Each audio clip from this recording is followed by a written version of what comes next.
Welcome to the Cheer Athlete. Let's talk about tryouts. This is the time of year that everyone is a little chaotic about tryouts, and I know that all-star tryouts are in full swing, high school tryouts are in full swing, college tryouts are in full swing. Everybody's getting ready for summer and for choreography and for camps, and it's a busy time, as all year seems to be.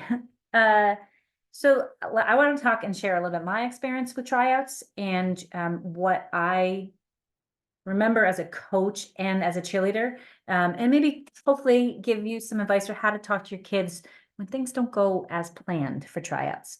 If you don't know me, I'm Laura Turner. I'm the cheer PT, and I help cheer coaches and parents navigate injury prevention and exercise progressions for their cheerleaders so that they can get stronger and stay healthy and do it in less time and build up their stability and keep cheering for life. I'm passionate about cheerleading. I cheerleaded since I was 14, and I just I've been in the world for a long time. Although I'm not currently cheerleading and not currently coaching, I love working with cheer athletes and watching the process that happens from the start through the end. And it's my hope and wish that, like, I don't care if we get called a sport. Maybe we will, maybe we won't. Is that really a big deal as long as we act as athletes and we behave as athletes and we treat our own respected sport the way and we emulate what we want to show the world? That's all that really matters, right?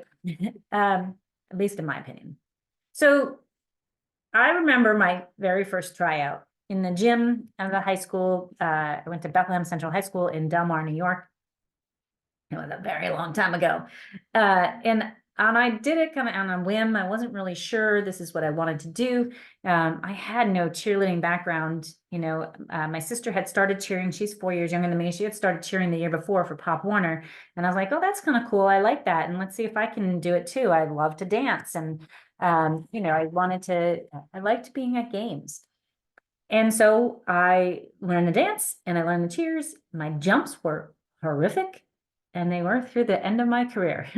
um, but it got me into cheerleading, and I really enjoyed it. And I cheered I didn't cheer my freshman year. I was a swimmer and softball player. And then sophomore year, I started cheerleading, and I cheered for basketball and football for 3 years. And then football my senior year in high school. And then we got a new coach.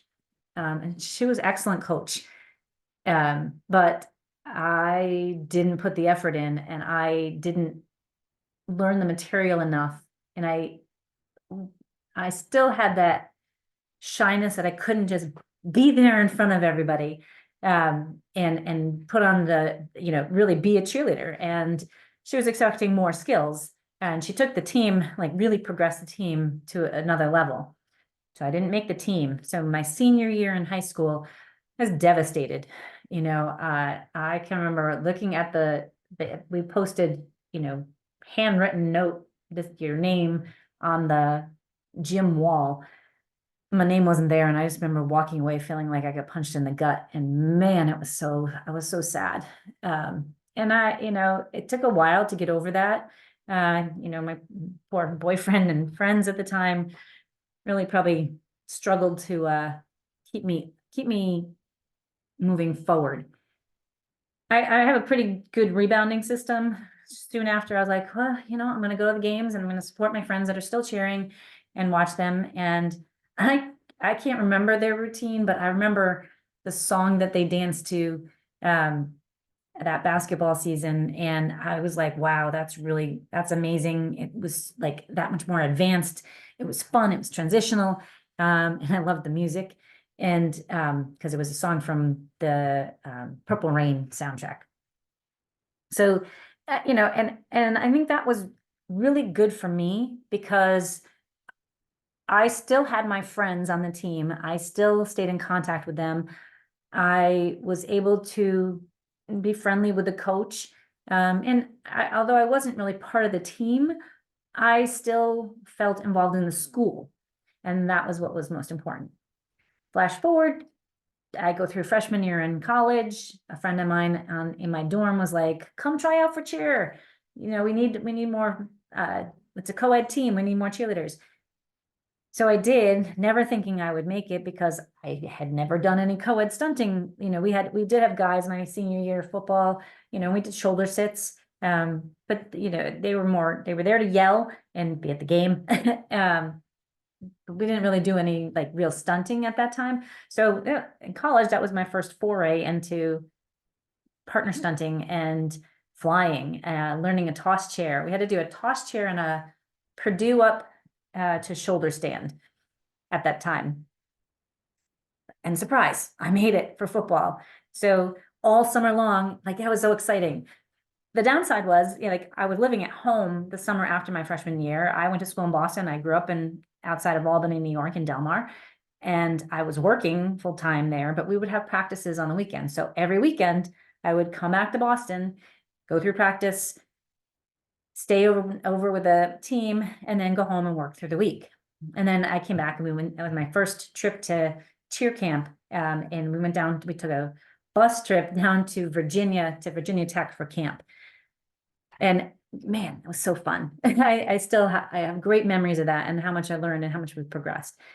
So basketball season comes, there was some returning cheerleaders and it was a harder tryout. And the dance, I think it was to Rhythm Nation. I'm not positive, but it was a Janet Jackson song and I didn't make it. And again, devastated, but again, went back, went to the games, kept in contact with my friends that were on the team, with the coach, and decided in the fall that or the following year that I wanted to be on the football cheer team again. And then from there, at that tryout, I was like, I'm making this, I'm going to know my stuff, I'm going to be solid. And it did my cartwheel split and hit it. And my jumps were still terrible. But I made the team and I came in first. And that was just shocking to me because I loved being a cheerleader and I loved being part of the team and I loved the learning process, but I was not that skilled. And I didn't tumble, my cartwheel split, right? So I know that I wasn't the best, but I went out and I put the effort in and I hit my stunts and I was solid in my dance and I knew it and I was good to go. It's funny, I can't remember the name of that. You remember the things that bring you down or like stick in your head, but then those positive ones, do they stay in your head just as long? I kind of remember the song and I could do the dance if the song came on. My takeaways here, like your kids might be trying and they might not get the placement that they want, or maybe they don't make the team. Maybe if you're a senior and you make JV, I struggle with that as a coach. I wouldn't do that. I think the age difference, I would want you on varsity, but maybe you'd be an alternate. And kids don't really want to be an alternate. Kids don't want to like just cheer games and not be on the competition team. But there's a lot of value in that. Being an alternate means you cheer when someone else is injured. And how often is somebody missing a practice or a game because of injury or illness, or a family event, so like I was an alternate my senior year of football. I chose to because I wanted to go home and do a co-op again. And I needed to do this physical therapy work, this thing that, it was going to be my life after cheer. And I wasn't gonna be able to be there all the time for practices. So I was like, just put me in as an alternate and I'll cheer when somebody's out. I cheer every single game. And then I was a full on for basketball season and we went to competition in Dallas. But like it kept me involved in the program. It kept me into cheer. I ended up going to more practices. I went to cheer camp. I got all the benefits and I had a little leeway because I was living out of state. And so, there's benefits to being on a different level team. There's benefits to being at not making something, because maybe it will make you work harder the next time. It's good to have the struggle. We need that struggle. Just like in physical therapy, people they come in and they tell me my balance is terrible. I can't, it's so bad. I can't do anything. I'm so wobbly when I do this exercise. That wobble is actually feedback to your brain. That failure, your brain learns like, oh, I didn't do it. I got to course correct to do it again. Oh, I didn't do it. I got to course correct and do it again. So when you don't make a team or you don't make the team that you want, you got to course correct. You got to course correct and do it again. Like, what went wrong? Find out what went wrong, and you take ownership. It's not the coach's fault. It's not that Susie, the favorite's fault, and it's not the parent's fault. Take ownership for where you're at and know what you have to learn. I had to learn to practice outside of practice. I had to learn my dance. I had to get my motion sharper. I had to get a better voice. I had to be more cheerleader like and upbeat and make facials. Like I struggled with all of that. I had to have better jumps and better tumbling. It was work in progress. But I had to put that work in. And if my mother didn't come out and tell me, Laura, if this is something you want, then you have to, do the work, put the effort in. If my coach didn't say, give me my score sheet and say, this is where you messed up, I wouldn't have known what I had to do better. If I wasn't showing up on a regular basis, knowing that it was something I wanted, then I would not have continued on. Like, you have to want it as a cheerleader. You have to put the effort in. You have to do the work. You have to recognize where your limitations are and work to make them stronger and work to make them better. It's not easy and it's devastating. I was older, right? I was 17 years old when I was cut for the first time. And then I was 20. No, I was almost 20. I think I was 20 the second time. It breaks your heart. And I can remember just feeling like crushed and like, oh, I'm terrible, right? You change that mindset. Nope, I didn't do well with this tryout. I either want to continue on and get better and do more and keep pushing myself, or I'm going to stop and I'm going to find something different. Maybe something else will light you up. There's so much cheerleading has, if you're listening to this, I know cheerleading is your world. But there's a lot of world out there beyond cheerleading too. And so sometimes if you don't make it, maybe it's just a sign that, okay, what's the next thing? Maybe it's, okay, I'm gonna push, this is my thing and I want to do better. But maybe it's, what's the next thing? It's very hard. And as a parent, if you're a parent whose child is struggling, and because they are not making it, I get it.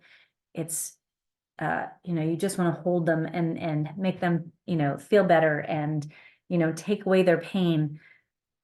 And I don't think by any means you should tell them like, get over it, move on, because that's not the answer either. But hey, I know this stinks. Let's figure out what we have to do next time. And what can we put the work in now to progress later? I can't speak for all stars. I don't know, if you can change teams in the middle of the year. I expect not. In high school, you likely, if you didn't make the team that you wanted for football season, you likely could try out again for winter season. If you didn't make the competition team, ask your coach if you can be an alternate so you can still learn the routine and you can put extra effort in to be in there in case someone does get hurt. There's ways, and if you can't, like, be there and support your friends, because that's what it's about, right? Being there and supporting your friends and encouraging them and continuing to cheer them on will make them better, which will then in turn make yourself better. So, if you're a coach listening, have a little compassion for your kids when they, recognize like they're wanting to be on a specific team. Maybe they don't have the skills yet. Maybe they understand that they don't have them, and that's all good. But sit with them. If they were on a team before, or they've been on your JV team in your JV program for 3 years and they're not quite ready for senior, sit down and have a one-on-one conversation with them, maybe with their parents, and say like, this is what's lacking. This is what I expect. I can't put you here. I would love to have you continue another year on JV so you can be part of the team. You can be, you can still be in the program, or you can come be an alternate, or find a way. There's always a way to include team members, especially if they've been with you for that long, and honestly, like my coach in high school, like she did the right thing. My mindset wasn't where it needed to be, and that helped me in the process. But I do wish I had sat and talked with her, but again, she was new, so I didn't know her. So if you're a new coach on taking over a team, recognize where people are coming from, recognize the effort they've put in. And, the answer may still be like, listen, I'm looking for this, this, and this, because this is where our team is going to go this year. You don't have that. So, but here's what I can offer you, and I can help to make you, and if you need, if you want some cues for what you did wrong or how you can, how you can make it better, I would happily give that to you. The more we can talk with our athletes, the better they're going to be, the more well-rounded they're going to be at the longer term. And as a coach and as a parent, that's our job.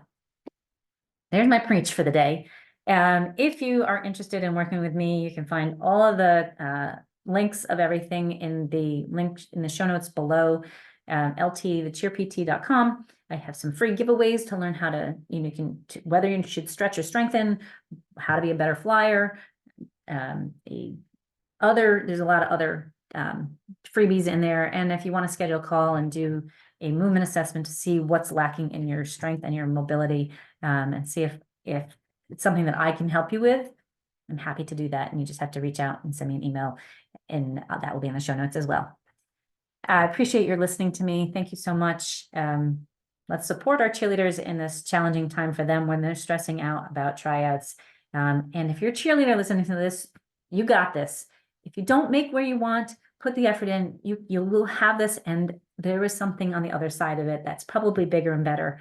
And I'm living proof for that. I hope you have a wonderful day. Don't forget, when in doubt, breathe it out. Take life one step at a time. You can do anything you put your mind to. And as my friend Drew Kelleher said, you're responsible for your own vibes. Go make it a good day.